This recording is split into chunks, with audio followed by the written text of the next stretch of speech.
Redneck Muck, peace. So I've got something new in the garage. Not that I wouldn't want this, because I would. I actually was looking kind of for Cougars when I got my Avani, but this belongs to a buddy of mine, and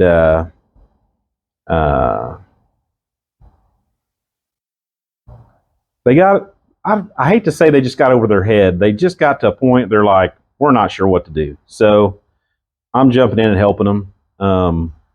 So you're looking at a 67 Mercury Cougar. Let's get you over here so you can look a little bit.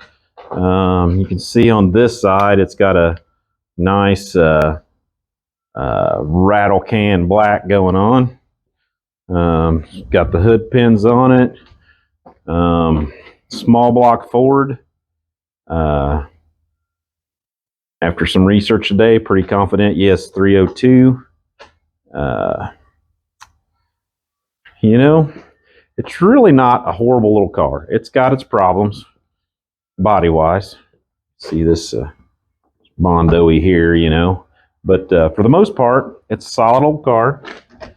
And, you know, not perfect, which is my specialty.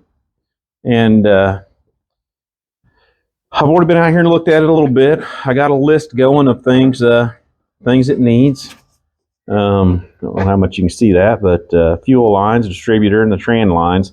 So I won't say it needs a distributor. It's got a points distributor in it, and they want to put a Petronics in it. So I'm going to change that out.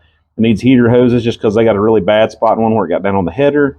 Radiator hoses because there's one up there. It needs a lower one actually, but may end up getting both. It needs a 1/2-inch spacer on the fan pulley because they're trying to put kind of a serpentine belt system on it, and it's not quite there. Alternator, the belt, and the battery, but I can't do that until we get stuff going. I'm going to start with this guy by trying to get it running. They've never fired this motor off. The short block was a used motor. That was good. It come out of a known car that ran, and then they had heads redone, put heads on it, lumen intake, blah blah, yada yada yada. So it's got a Carter AFB on it. What I'm going to do today is I'm going to pull the distributor and go ahead and get ready for the Petronics. So let me get a wrench and let's just look at this guy for a minute, and we'll do some talking about it before I yank it out of there and drop the next one in. And we'll see what kind of trouble we get into doing that. All right, so things I've already done. Things I've already done is I've pulled the engine over to top dead center. So I don't know if you can tell on the camera view or not. If you're not sure, on a V8, especially an American V8, all V8s really have one forward. It's just if they're easier to tell or not. So if you don't know which cylinder number 1 is, it's not listed on your intake. You can look at the line of the motor and see how this head is further forward than that head. That means this is cylinder number 1. Okay, so I had somebody over yesterday. I had the number 1 plug out. We pulled it up to top dead center compression via I got compression, and then the timing mark, which is very, very hard to see on this particular car. We got it up to number 1. So this plug wire right here is number 1. This distributor was never started in this car. So I pulled it off, and you can see this goes this way. So I would say this dude's about 1 tooth off, retarded. So that means the piston's at top dead center here. This isn't going to fire until it reaches here. So the piston's going to be back on its way down before the spark plug gets up there to ignite the fuel. So you're going to lose a lot of power and compression if it'll start at all. That's pretty far out. But maybe not far enough to hit, but far enough it probably wouldn't run. If it ran, it wouldn't run very well. But so we're going to try to adjust that a little bit, which I haven't taken the distributor loose yet. I don't know how tight it is. That is the wrong way. There we go. Yeah. Not horrible at all.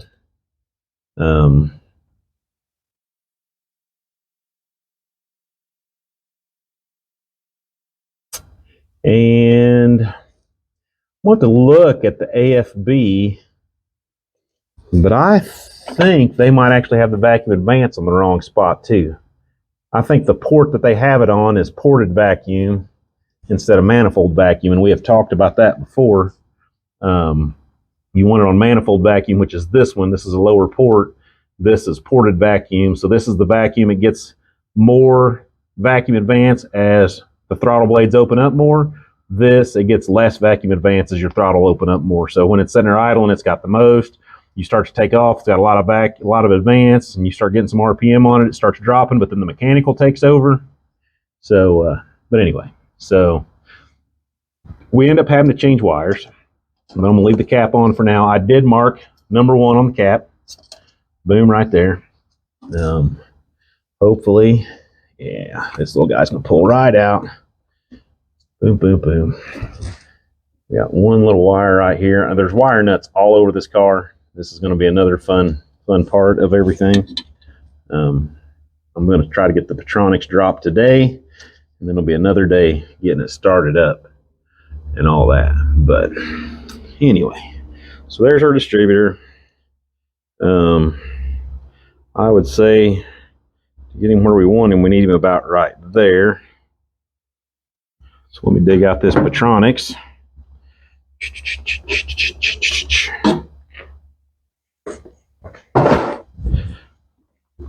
So how was your day at work? Mine was I dare not say fun. I don't want to say uneventful. I don't want to say a lot of things about it. It wasn't a horrible day by no means, but definitely was a different day. One of the things I'm noticing right off the bat, this billet distributor has an O-ring, and that O-ring is broke. So I'm going to try to take the one off this guy and put there. Bear with me. I'm going to get me a flat tip screwdriver or a little tool to get that off there.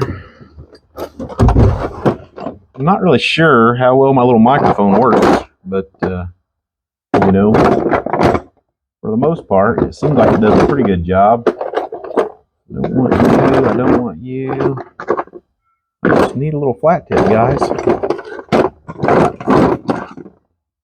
Yeah, you're not a flat tip either. You'll work.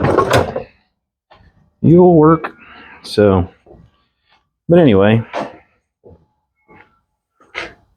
see if I can get this dude off here without breaking it. So I really don't want to have to get another O-ring. So yeah, right there, right there. I got one buddy I was talking to today about this car, and he was just 8 kinds of upset that they were putting a Petronics in it instead of a Duraspark. He's a real big fan of the Duraspark. So trying to line this dude up to where I want it. Oh, too far. I'm going to say right about there. And this dude's going to drop in. Hopefully, it drops way down in. And I see a problem with this here. So I got to move the coil. So let's do that. Stay there.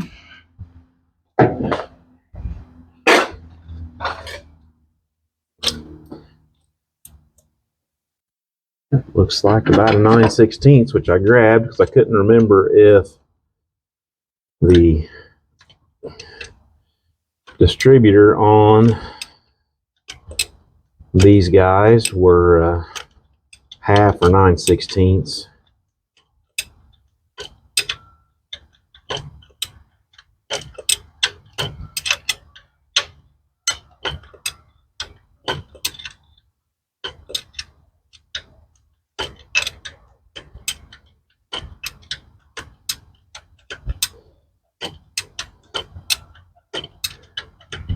So as you can see, this has a little Edelbrock intake on it. I'm assuming from the design of it, it's probably a single plane, which means it's just a big open hole, which isn't a problem. It's more of a higher RPM intake, takes away a little bit of low end torque, blah, blah, blah. Most cars, in my opinion, you probably want a dual plane intake on, unless you're just really going racing. And then one of the things that I've always wondered, and maybe somebody knows the answer and they can kind of give it out there. So you got some intakes called the air gap intake. So the air gap intake has a little cutout. So you have two sides to your intake, which makes it a dual plane. And basically one side of the carburetor feeds half the engine, the other side feeds the other half the engine. And then there's like this little notch in the air gaps. So, you know, it's pretty much a complete dual plane with just a little notch for some high RPM. And I'm like, is it really that helpful? Does it work? Does it not work? You know, is it, dare I say, a gimmick?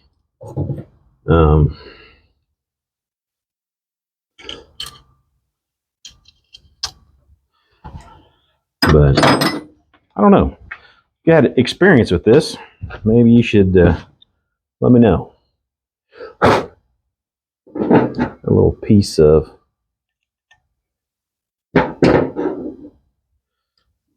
stuff there.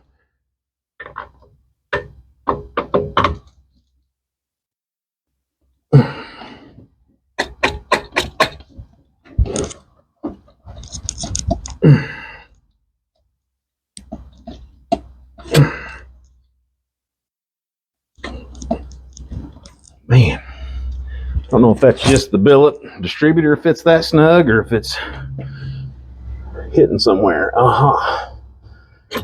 It is hitting right there. I'm gonna have to rotate this dude. So this is out here. So if I do that, I could still use this as my number one, but number one's gonna end up coming over here.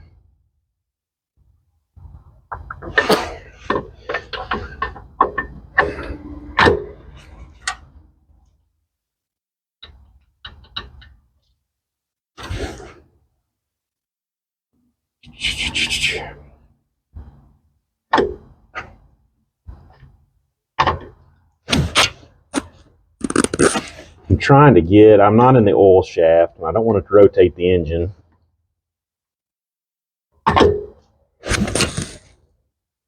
I could get something and get a hold of the oil shaft and move it a little bit. The oil shaft on these is a hex key. There we go. Well, that's not too bad. That's not too bad. That still should put number one where number one wants to go, right? Number one is on this side of that.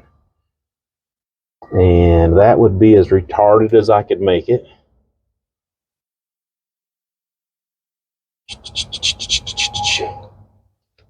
Have a crap ton of advance. So this rotor should go counterclockwise, so it goes this way. So it's going to hit number one. Number one is actually like right here, but I can move it if I need to. I might need to move it over one just because I'm changing style of distributors because I got this guy in my way. So let's kind of give this a look here.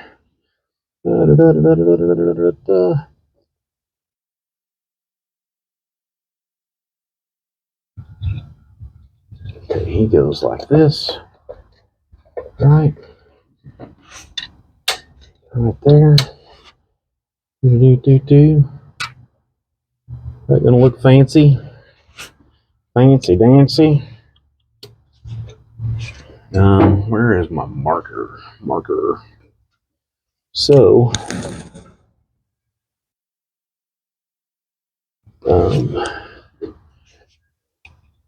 this is what.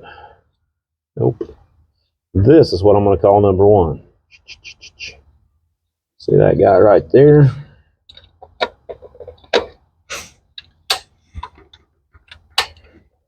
Boom. All right. Well, that was easy enough. I'm kind of curious how this thing starts. You know, I mean, it's always interesting starting a new motor when you pulled it apart and rebuild it and all that stuff. But when you're not the guy, when you're the guy that's been asked to help, I like that. All right. So what I want to look at, I want to kind of get this dude set. Because this dude is going this way, like I said. And he is already fired off. Where's he at? There he is. So, if I'm at 0, that's all I got. That is all my adjustment. Where if I move him over here, on the other side, make fast this guy my number one, which I can do.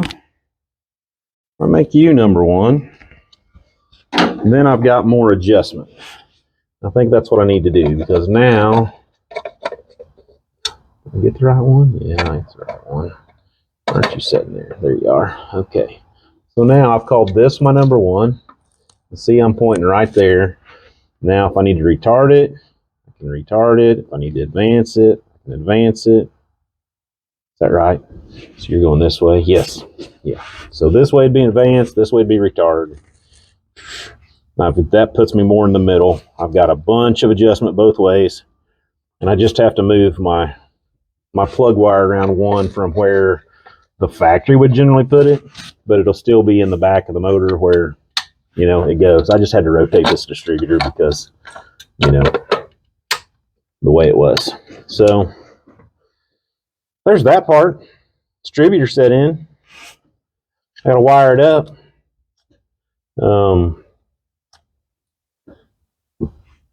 Yeah, it just goes to the coil, so shouldn't be a problem, but you know, we'll see. Anyway, then the next trick is this has a different plug wire style on it, so I got to change all the plug wires, and they'll all be coming off there. So yeah, step one though, distributor in. We can mark that off the list, right? Because it's going to work just fine, no problem.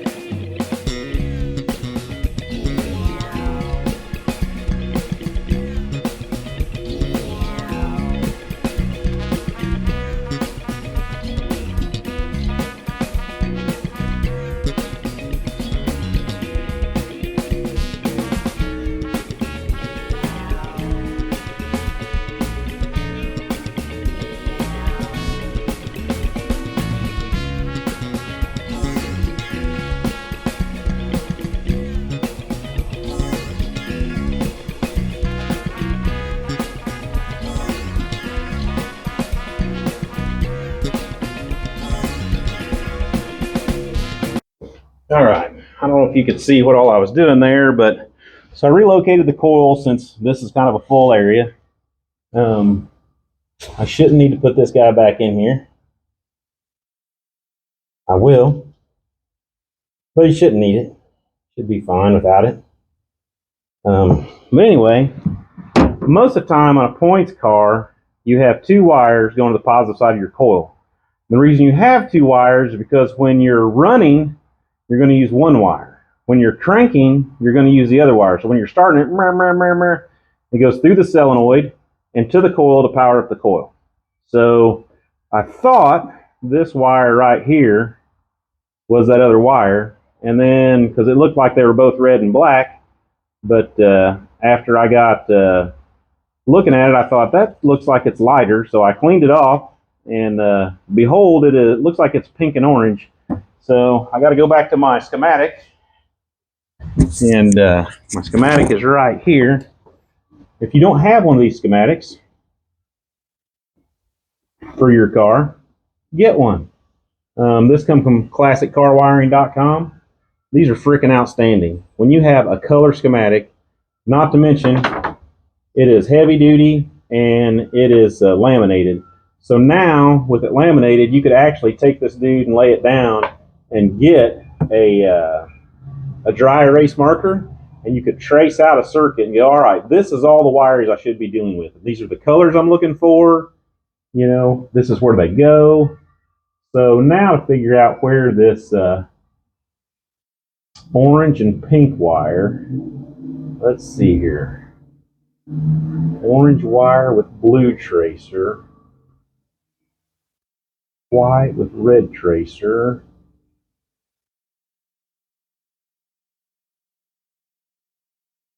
Boy, it's bad because I don't see orange and pink nowhere. Orange with yellow, orange with blue, orange with white. Nope. This could be, it could have originally been a red wire, but that one is definitely red with black.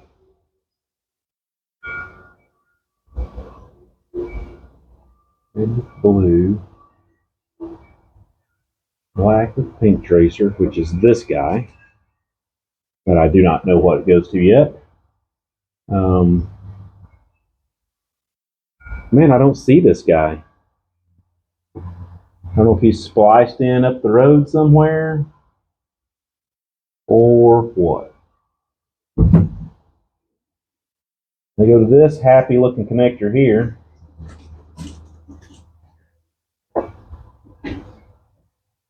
This will be the fun with this car right here. This wiring has just got some age on it, and somebody's pieced it back together a couple times. So get that nicely off there. I have a white with a red.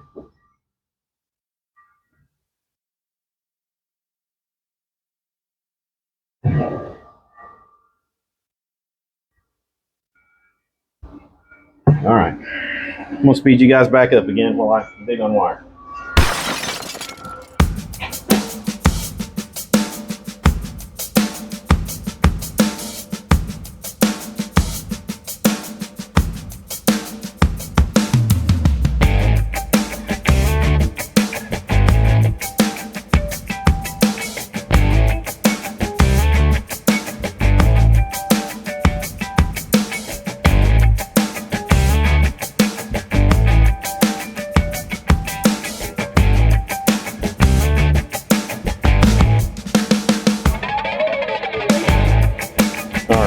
How much of that you could see, but so I ohmed out my wires with my meter.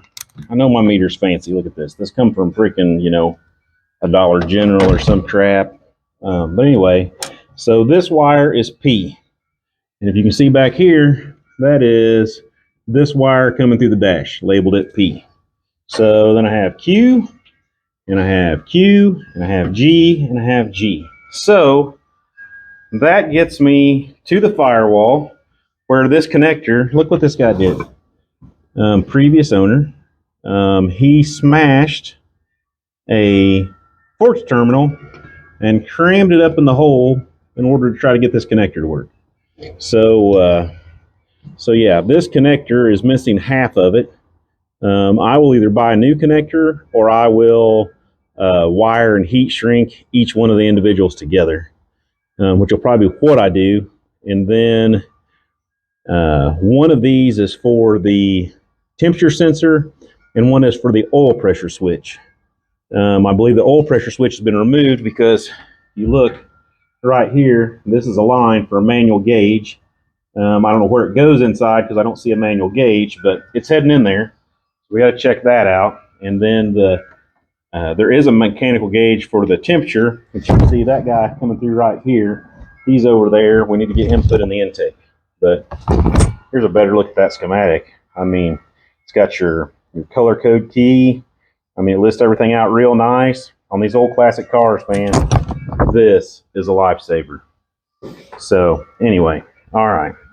I think that is wired up like it's supposed to. So that is probably going to be, it on this little bit of video until next time, man. I realize I didn't do that much per se, but it's little steps is what gets you to the end of the day. So when you're struggling and you're working on your car, because so many people, I mean me, look, this car right here, this was somebody else's project. They were working on it. They got discouraged. I bought it. And I was able to finish it really reasonably priced because they got discouraged because they took too big of a step. So that's what I'm going to do. That's what I do with all my projects. So, I mean, this kind of was somebody else's project. It sat for years. Somebody drug it out, and they started trying to mess with it, and they were like, screw it, and sold it. And then the guy that bought it, off them, messed with it, and went, screw it, I bought it. So, that's what I'm trying to explain to most people. This is a big project. There's a lot of stuff in this project. But let's take the little baby steps at a time. And, I've got the distributor set in that they want to use. Okay, that's great. I've got the wiring figured out. I got the coil relocated and mounted because it was going to be a pain. And now I need to make some wiring. And I will try to do that better than the previous owner did. So they don't have any issues because, like I said, this is a friend of mine, and I don't want him to have issues because if he has an issue, who's going to call? So anyway, yeah, I like where I'm at today. So it's been a long video, but hopefully you learned a little bit of something about distributors and timing and setting one in and what you can do, and that's my new shirt. But anyway, yeah. So I will. I'm moving on out for today. This is